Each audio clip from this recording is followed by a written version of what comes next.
Assalamualaikum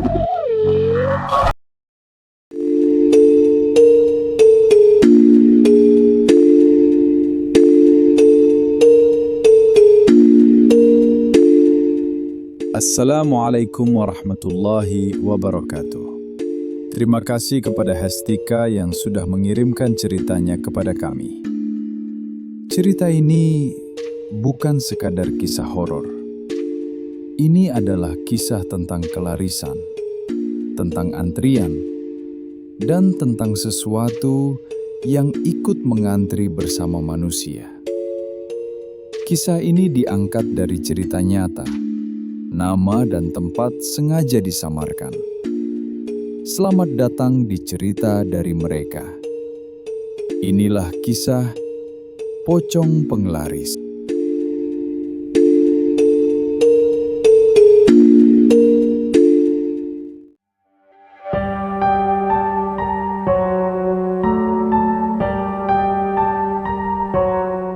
Malam itu hujan baru saja berhenti. Jalanan masih basah memantulkan cahaya lampu jalan yang kekuningan. Meli berdiri di depan rumah sambil memanggil anaknya. "Andre, temani mama makan nasi goreng ya," katanya dengan nada ringan, seolah itu hanya ajakan biasa. Andre yang sedang duduk di ruang tengah langsung menegang. Ia menoleh perlahan, menatap wajah ibunya yang terlihat ceria. Tapi mata itu selalu membuat Andre tidak tenang. Sejak kecil, Andre tahu satu hal tentang mamanya. Meli bisa melihat sesuatu yang orang lain tidak bisa. "Ma, makan di rumah aja, kan masih ada mie," jawab Andre mencoba menghindar. Meli tersenyum kecil. "Mama pengen coba nasi goreng yang di pertigaan itu. Mama lihat tiap lewat, rame terus, sampai antri." Itulah kalimat yang paling tidak ingin Andre dengar, rame terus. Pengalaman mengajaknya makan di luar selalu berakhir dengan cerita yang membuat bulu kuduknya berdiri. Pernah di warung bakso, Meli tiba-tiba membisikkan ada kuntilanak duduk di pojokan. Pernah juga di angkringan, ibunya bilang ada anak kecil berwajah pucat berdiri di dekat teko air panas. Andre menghela napas panjang. "Ya sudah, tapi sebentar aja ya, Ma." Gerobak nasi goreng itu memang tidak pernah sepi. Asap mengepul dari wajan besar. Suara sendok logam beradu dengan besi terdengar ritmis. Bau bawang putih dan kecap manis menyebar, menggoda siapapun yang lewat. Anehnya, malam itu Andre merasa dingin. Bukan karena hujan, tapi seperti ada angin kuburan yang menempel di kulitnya. "Ramai kan?" kata Meli pelan. Andre mengangguk, matanya sibuk mengamati sekitar. Pembeli berjejer, tapi wajah mereka terlihat kosong. Beberapa bahkan seperti melamun. Meli tiba-tiba memegang lengan Andre. Cengkramannya dingin. "Dre," bisiknya. "Jangan kaget." "Kenapa, Ma?" Meli menatap lurus ke arah gerobak. Di matanya, Andre hanya melihat tukang nasi goreng yang sibuk memasak. Tapi Meli melihat hal lain. Di belakang gerobak, berdiri sesosok tinggi terbungkus kain putih kusam. Ikatan di kepalanya longgar, wajahnya tidak terlihat jelas. Di sampingnya, satu lagi, lalu dua, lalu semakin banyak. Mereka berdiri diam, beberapa melompat kecil, khas pocong. "Warung ini," Meli menelan ludah, "pakai penglaris." Andre merinding. "Penglaris? Dan yang dipakai..." Suara Meli bergetar. "Kebanyakan pocong." Saat itu, suara wajan terdengar semakin keras. Kling, klang, kling. Asap nasi goreng membentuk bayangan aneh di udara. Meli menunduk, menutup sebagian wajahnya dengan kerudung. "Ma, ayo pulang aja," bisik Andre. Suaranya bergetar. "Aku kok rasanya ora pena." Meli menggeleng pelan. "Ora iso, Dre. Yen saiki mama ngajak mulai, malah tambah dadak rame." Andre menelan ludah. Ia tidak benar-benar paham maksud ibunya. Tapi satu hal ia tahu. Setiap kali ibunya berkata begitu, berarti ada sesuatu yang jauh lebih berbahaya dari sekedar rasa takut. Andre melirik ke belakang. Antrian pembeli semakin panjang. Tapi anehnya, Jarak antar orang tidak wajar. Seperti ada ruang kosong. Ruang yang seharusnya diisi tubuh manusia, tapi tidak. Melly bisa melihatnya dengan jelas. Di sela-sela antrian manusia, berdiri pocong-pocong itu. Ada yang tubuhnya tinggi kurus, ada yang pendek dengan kain kafan robek di bagian kaki. Wajah mereka pucat kebiruan. Sebagian bahkan tidak memiliki mata, hanya cekungan hitam menganga. Mereka diam, tertib, seperti sedang antri beli nasi goreng. Ya Allah, gumam Melly lirih. Kakehan. Andre memegang tangan ibunya. Ma, jangan bilang-bilang. Aku merinding. Melly mendekat ke telinga Andre. Sing ngantri kui ora kabe wong urip, Dre. Detik itu juga, bulu kuduk Andre berdiri semua. Dadanya terasa sesak. Ia tidak melihat apa-apa, tapi kata-kata ibunya seperti membuka pintu imajinasi yang seharusnya tidak pernah dibuka. Tukang nasi goreng itu, seorang pria berusia sekitar 50-an, terlihat biasa saja. Wajahnya capek, tapi matanya cekung dan merah, seperti orang kurang tidur berhari-hari. Pesan apa, Bu? Tanyanya ramah. Nasi goreng loro, Pak, jawab Melly cepat. Saat pria itu membalikan badan, Melly melihat satu pocong berdiri tepat di belakangnya. Lebih besar dari yang lain. Ikatan kepalanya rapi, kain kafannya relatif bersih. Pocong itu menunduk, seolah berbisik ke telinga si penjual. Dre, suara Melly nyaris tak terdengar. Sing gede kui, duduk pocong biasa. Apalagi, Ma? Andre hampir menangis. Itu sing jaga penglaris. Wajan tiba-tiba menyala lebih besar. Api kompor membumbung tinggi meski tidak ada yang memutar knop gas. Beberapa pembeli di depan mereka terlihat tersenyum aneh saat menerima pesanan. Senyuman kosong, seperti orang yang baru saja dihipnotis. Seorang ibu-ibu yang membawa bungkusan nasi goreng lewat di samping Andre. Saat berpapasan, ibu itu berhenti sejenak. Ia menoleh ke Andre. Matanya hitam pekat. Tidak ada putih mata. Andre terlonjak mundur. Ma! Ibu itu langsung berjalan pergi, seolah tidak terjadi apa-apa. Melly menarik napas panjang. Wis kecampur. Sing urip karo sing mati, wis campur kabeh. Andre mulai merasa mual. Bau nasi goreng yang tadinya menggugah selera, kini bercampur aroma anyir. Bau tanah basah. Bau kain kafan lama. Mah, aku pengen muntah. Sabar, Dre. Nek kita ninggal saiki, sing ngetutno iso nesu. Melly melirik ke arah pocong penjaga. Makhluk itu kini menoleh ke arah Andre. Meski wajahnya tertutup kain, Melly tahu ia sedang tersenyum. Tiba-tiba, salah satu pocong di antrian bergerak. Ia meloncat kecil, mendekat ke pembeli di depannya. Tubuhnya menempel, menyatu bayangan. Pembeli itu tersentak, lalu tertawa kecil. Laris tenan yo, Pak, kapanya ke tukang nasi goreng. Pria itu tersenyum lelah. Alhamdulillah, Bu. Melly menggigit bibir. Rejeki sing dicokot paksa. Saat pesanan mereka selesai, tukang nasi goreng menyerahkan 2 bungkus dengan tangan gemetar. Ini, Bu. Begitu Melly menerima bungkusan itu, ia melihat sesuatu di balik plastik. Cap jari hitam menempel di nasi. Bukan satu, banyak. Pocong-pocong itu kini menghadap mereka. Andre menarik tangan ibunya. Mah, ayo mulai saiki. Mereka berjalan menjauh. Setiap langkah seperti diseret oleh sesuatu yang tak terlihat.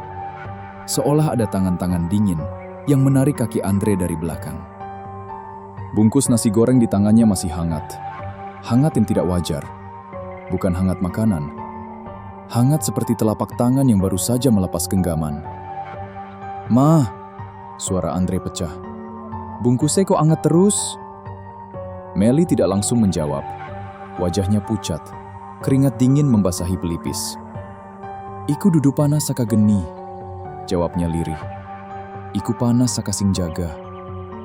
Andre berhenti berjalan. "Ma, maksudnya apa?" Melly menatap anaknya lama sekali. Tatapannya kosong, seperti sedang melihat masa lalu yang kelam.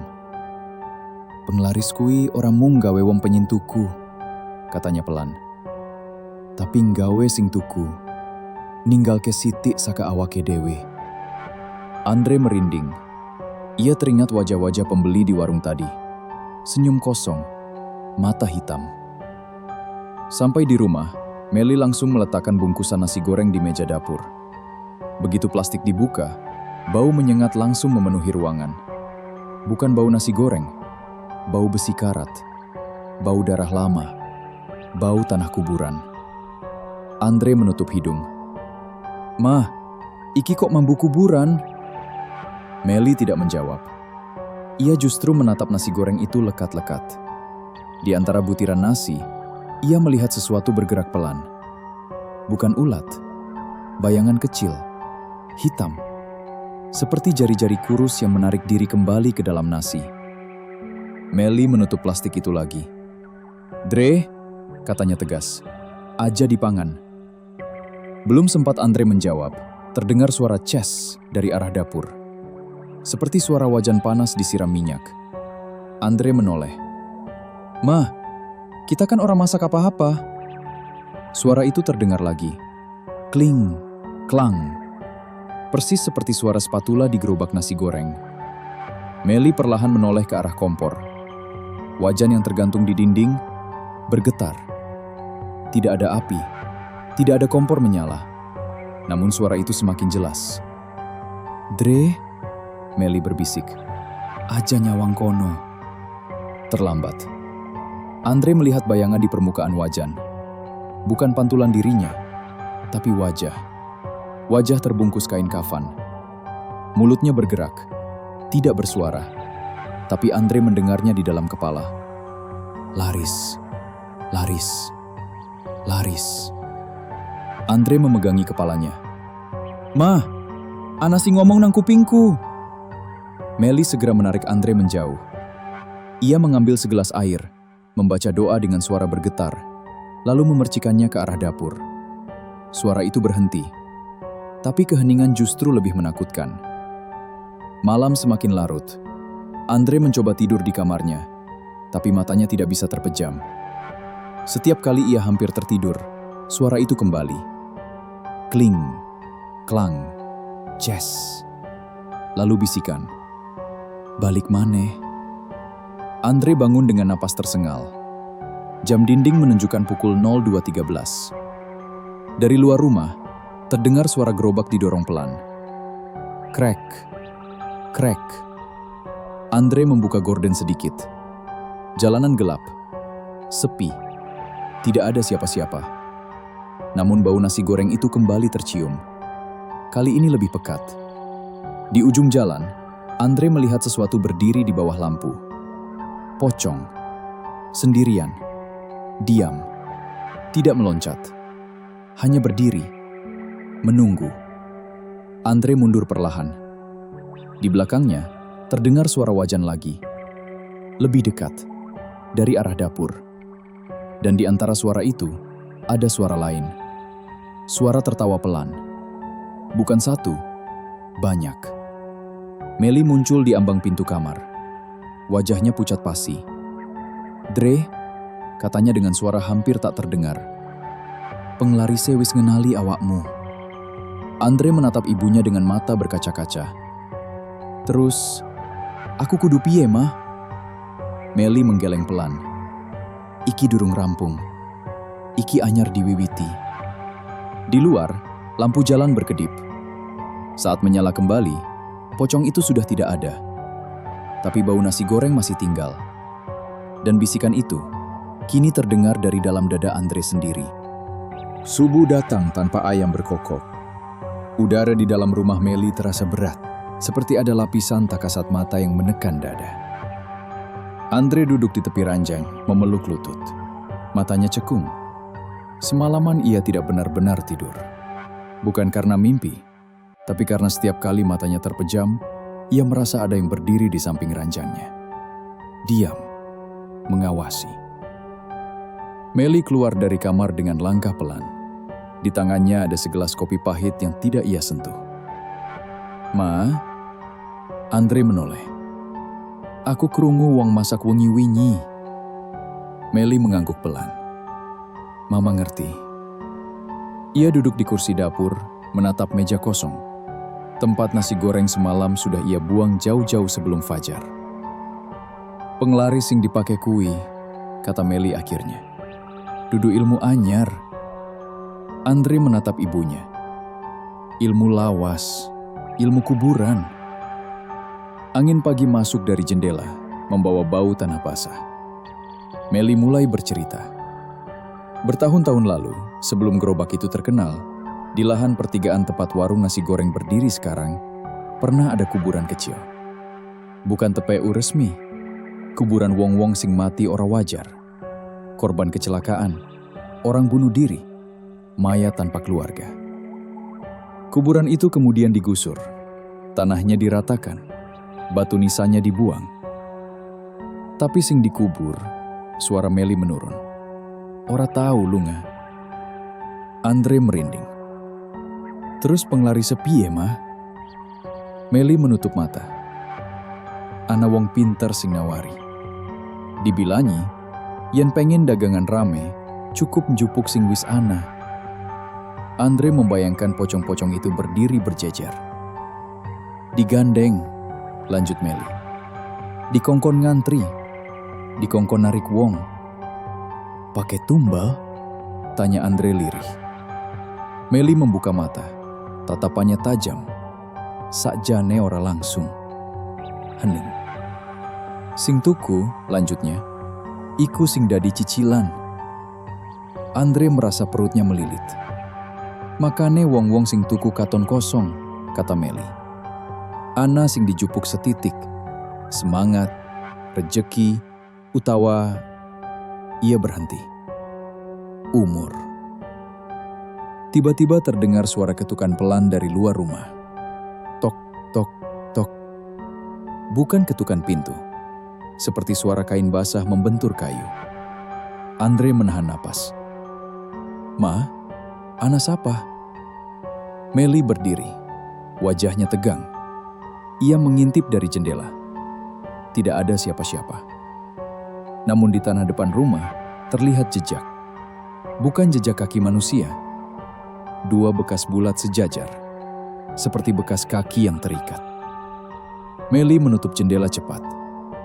"Dre," katanya tegas. "Aja metu omah dinaiki." "Kenapa?" "Penglaris kui wis krasa ana sing nyawang. Yen wis krasa diawasi, biasane bakal njaluk imbangan." Andre menelan ludah. "Imbangan apa?" Meli belum sempat menjawab. Ponsel Andre bergetar. Nomor tidak dikenal. Andre ragu, lalu mengangkat. Suara di seberang terdengar serak, pelan. "Mas, wingi tuku nasi goreng, ge?" Andre membeku. "Itu warungnya. Buka sore iki maneh." Telepon terputus. Meli menatap Andre. Wajahnya semakin pucat. "Dre," bisiknya. "Saiki wis cetha." "Apa, mah?" "Kowe wis kecantol." Di luar rumah, angin berhembus kencang. Dan dari arah pertigaan, terdengar suara gerobak didorong pelan. Hari itu berlalu tanpa kejadian besar. Dan justru disitulah letak terornya. Rumah terasa sunyi berlebihan. Tidak ada suara burung, tidak ada suara motor lewat. Bahkan jam dinding seperti lupa berdetak. Andre duduk sendirian di ruang tengah, menatap lantai. Sunyi semacam itu bukan menenangkan. Sunyi itu menunggu. Meli duduk bersila di kamar belakang. Di depannya ada segelas air putih, segenggam garam kasar, dan sehelai kain mori kecil. Tidak ada lilin, tidak ada kemenyan. "Ma," panggil Andre pelan. "Mama ngapain?" Meli tidak menoleh. Menutup sing wis kebuka. Andre menghela napas. "Iso ditutup maneh?" Meli diam lama sekali. "Biso," jawabnya akhirnya. "Nanging ana sing kudu dibayar." Kata-kata itu menggantung di udara. Menjelang maghrib, Andre mulai merasakan sakit kepala. Bukan nyeri biasa. Seperti ada sesuatu yang mengetuk dari dalam tengkoraknya.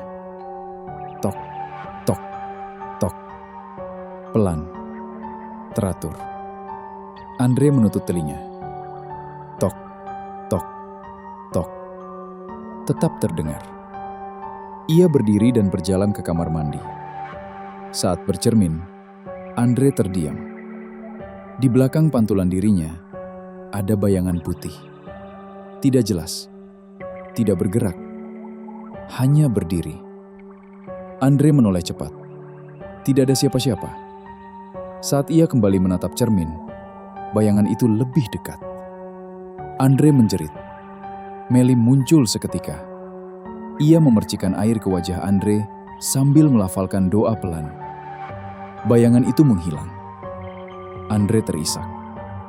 "Mah, aku ora kuat." Meli memeluk anaknya. Tangannya gemetar. "Pengaris kui ora seneng diganggu," bisiknya. "Yen wis kecanto, bakal dites. Kuat apa ora?" Malam turun tanpa lampu jalan menyala. Listrik di rumah tiba-tiba padam. Gelap total. Dalam gelap, Andre mencium bau kain basah.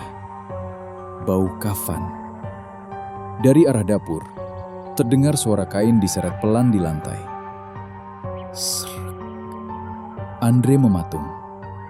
Meli berdiri di depannya, membaca doa dengan suara hampir tak terdengar. Lalu, suara loncatan. Duk, duk. Semakin dekat. Andre merasakan sesuatu menyentuh kakinya. Dingin. Basah. Ia menjerit. Lampu menyala kembali. Tidak ada siapa-siapa. Namun di pergelangan kaki Andre, ada bekas. 2 garis merah kehitaman. Seperti bekas ikatan tali. Meli terduduk lemas. "Wis mulai," katanya lirih. "Penglarisan jaluk tanda." "Tanda apa, Ma?" Meli menatap kaki Andre. "Tanda sing bakal dijupuk." Malam itu, Meli memulai ritual kecil. Tanpa sesajen, tanpa mantra keras. Hanya doa, garam, dan kain mori. Andre duduk di tengah lingkaran garam. Sunyi. Terlalu sunyi. Lalu terdengar bisikan. Bukan dari luar. Dari dalam lingkaran. "Ganti." Andre menutup mata. "Ganti." Bisikan itu semakin banyak. "Ganti awakmu, utawa wong jedakmu." Andre menangis tanpa suara. Meli menggenggam kain mori erat. "Durung," katanya tegas ke arah gelap. "Durung wayahe." Angin berembus kuat. Garam berhamburan. Lingkaran rusak. Dari sudut ruangan, terdengar suara tertawa pelan. Banyak. Dan di antara suara itu, satu suara paling dekat. "Laris. Kudu terus laris." Andre pingsan. Saat ia sadar, pagi sudah datang. Pagi itu tidak membawa lega. Andre bangun dengan perasaan kosong. Bukan takut, bukan cemas. Kosong. Seperti ada bagian dari dirinya yang tertinggal di tempat lain. Ia duduk lama di tepi ranjang, menatap tangannya sendiri, memastikan masih utuh. Meli tahu tanda itu. "Yen wong wis kroso kosong," katanya lirih. "Iku biasane wis diitung." Andre menoleh. Dihitung apa, Ma? Meli tidak langsung menjawab. Ia sibuk melipat kain mori yang semalam digunakan. Tangannya gemetar halus, seperti menahan sesuatu yang ingin keluar. Dihitung umure, utawa perane. Hari itu, Andre mulai melihat. Bukan melihat jelas seperti Meli, tapi cukup untuk membuatnya berharap ia buta. Di sudut mata, di pantulan kaca, di bayangan genangan air. Selalu ada kain putih, selalu ada simpul di kaki, dan selalu menatapnya. Menjelang sore, Meli mengajak Andre keluar rumah. Bukan ke pertigaan, tapi ke arah berlawanan, menuju kampung lama yang jarang dilewati orang. Kita kudu ketemu sing ngerti asal-usule, kata Meli. Rumah itu kecil, hampir roboh. Dindingnya penuh retakan seperti urap nadi. Di dalamnya tinggal seorang lelaki tua, mantan tukang gali kubur. Begitu melihat Meli, wajah lelaki itu langsung berubah. "Sampean wis melu campur," katanya parau. "Lang saiki wis telat." Andre duduk kaku. Lelaki tua itu menatap Andre lama sekali. "Penelarise orang jaluk getih," katanya akhirnya. "Jaluke ijol-ijolan." Meli mengangguk pelan. "Aku wis kroso." "Ijol opo?" Suara Andre nyaris tak terdengar. Lelaki itu tersenyum pahit. "Ora kabeh tumbal mati," katanya. "Ana sing urip, nanging uripe ora maneh dadi duweke dhewe." Sunyi menekan ruangan. "Telu pilihan," lanjutnya. "Sing pisan, umurmu dipotong. Sing kaping loro, kowe dadi pengikat, uripmu kebak kesialan. Sing ketelu," ia berhenti. "Nyilih wong cedakmu." Andre menatap Meli. Meli memejamkan mata. "Penglaris sing kui," lanjut lelaki tua itu. "Wis ora cukup mangan saka sing tuku. Saiki njaluk sing ngerti." Dalam perjalanan pulang, Andre tidak bicara sepatah kata pun. Di depan rumah, mereka melihat sesuatu. Gerobak nasi goreng itu terparkir. Kosong. Tidak ada penjual. Tidak ada api. Tapi wajan di atasnya masih panas. Meli berhenti melangkah. "Dre," suaranya bergetar. "Iki undangan." Saat malam turun, Andre mulai mendengar bisikan lebih jelas. Bukan satu suara, banyak, tenang, meyakinkan. "Ora loro, mung sedelah." Andre duduk di kamar, menatap tali kafan yang kini tergantung di gagang pintu. Ia tahu, tumbal itu bukan lagi soal nyawa, tapi soal pilihan. Dan apapun yang dipilih, akan ada yang hilang selamanya. Warung itu seharusnya tutup sejak 3 hari lalu. Gerobaknya sudah didorong ke samping rumah kontrakan si penjual. Wajannya dicuci, kompor dilepas. Bahkan spanduk lusuh bertuliskan nasi goreng spesial sudah diturunkan. Namun setiap sore, warung itu kembali ada. Andre pertama kali menyadarinya saat senja. Ia berdiri di balik pagar rumah, menatap pertigaan. Gerobak itu kembali di tempat semula. Rapi, lengkap. Seolah tidak pernah dipindahkan. "Ma," suara Andre kering. "Warungnya bali maneh." Meli memejamkan mata. "Dudu bali," katanya pelan. "Ora tahu lunga." Malam itu kabar mulai beredar. Penjual nasi goreng itu jatuh sakit. Bukan sakit badan, tapi tidak bisa tidur. Setiap memejamkan mata, ia mendengar suara wajan dan hitungan. 1, 2, 3. Hitungan antrian. Ia mencoba menutup warung paksa. Besoknya, gerobaknya ditemukan di tengah jalan. Roda patah, wajan penyok. Tapi tetap panas. Tidak ada api. Andre dan Meli mendengar teriakan malam itu. Bukan teriakan minta tolong. Teriakan orang yang menyesal. "Ma," Andre berbisik. Iki mergo aku. Meli menatap anaknya lama. Penglaris kui ora peduli sapa sing salah, katanya. Sing penting, tetap ana sing bayar.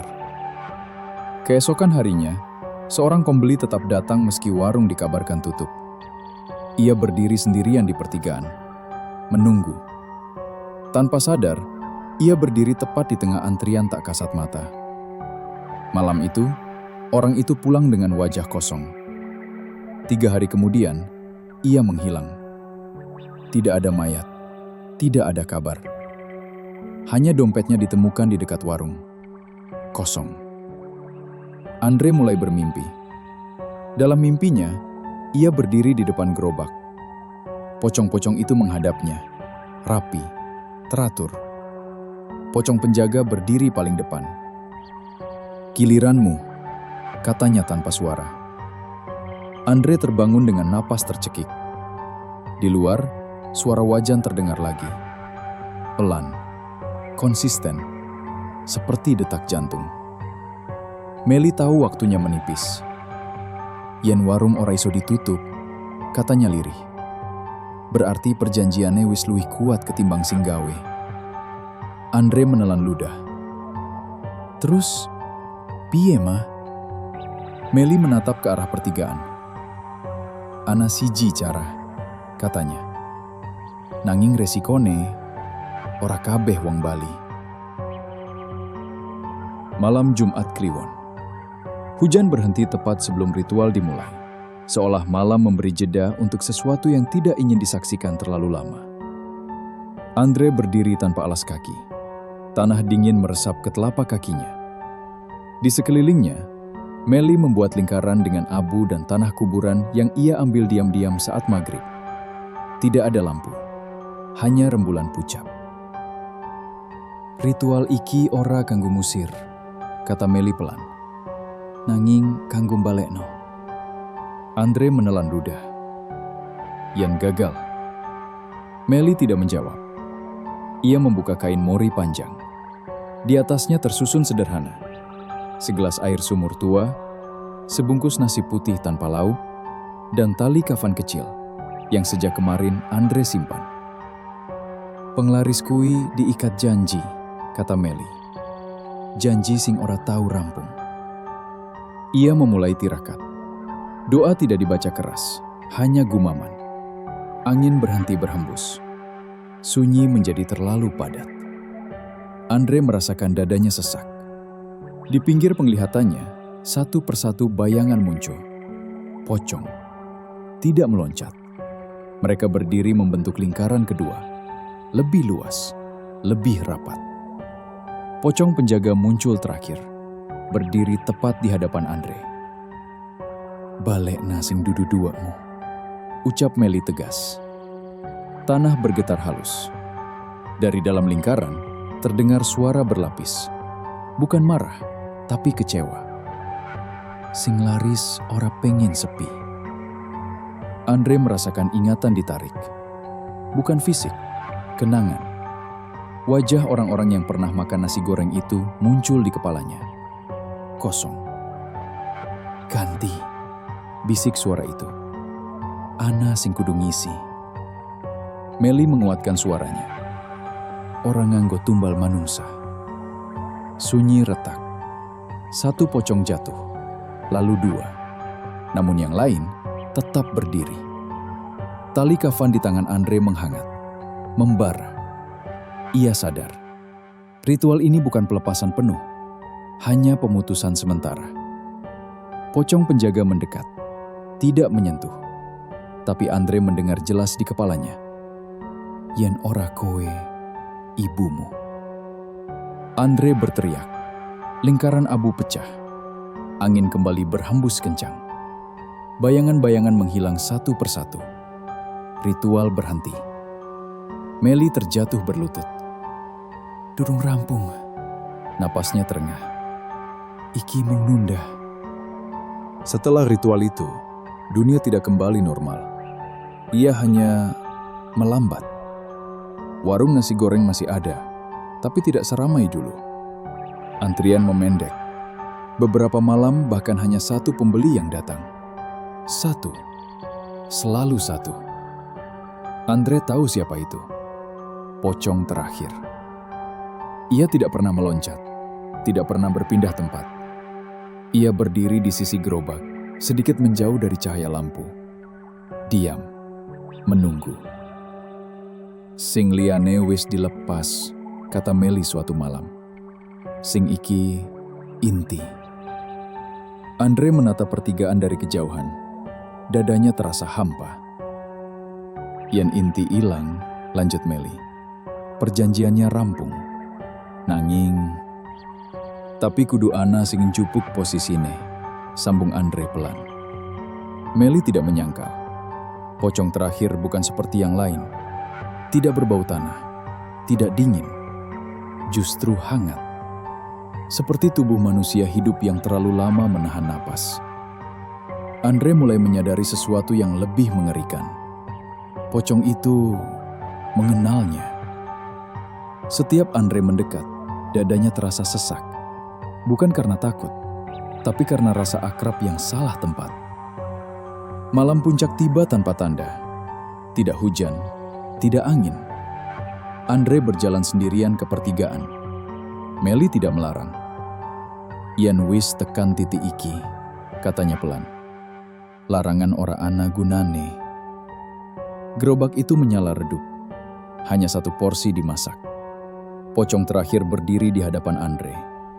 Ikatan kakinya longgar. Ikatan kepalanya terbuka sedikit. Dari balik kain terdengar suara. Suara manusia. Dre. Andre tersentak. Suara itu persis suara almarhum bapaknya. Kakinya gemetar. Penglaris orang gawe makhluk anyar. Suara itu berbisik. Guna kake sing wis ana. Andre menangis tanpa suara.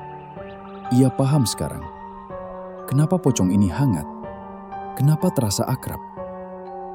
Yan kowe mlebu. Lanjut suara itu. Ibumu bebas. Andre menutup mata. Di kepalanya terbayang hidup yang tidak ia jalani. Tidak tua, tidak bahagia, tapi selesai. Di kejauhan, Meli berdiri, mematung. Ia tahu, tidak ada ritual terakhir. Yang ada hanya keputusan. Andre melangkah maju.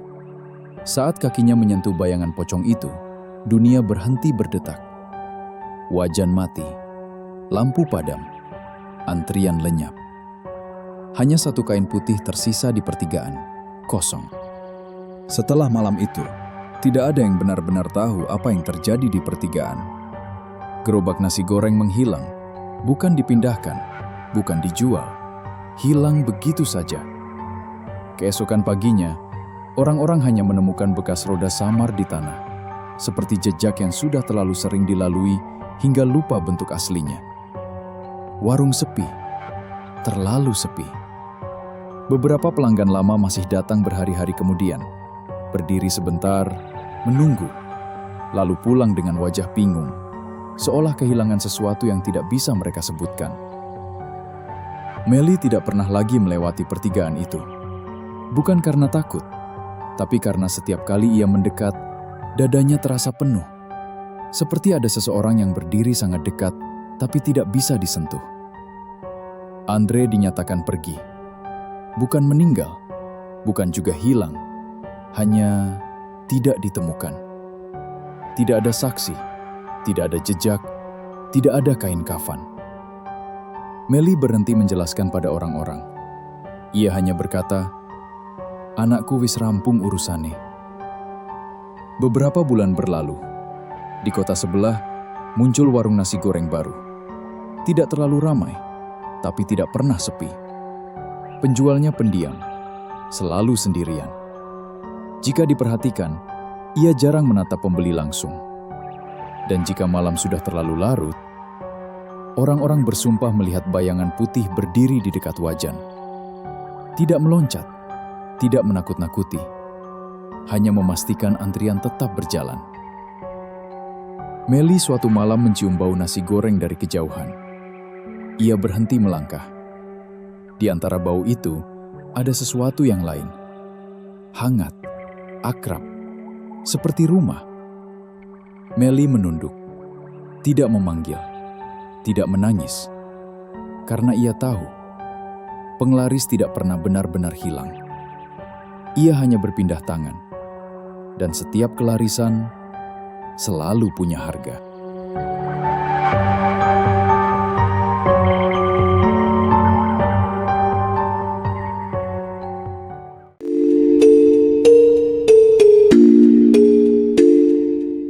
Warung itu memang sudah tidak ada, tapi kelarisan tidak pernah benar-benar mati. Ia hanya berpindah.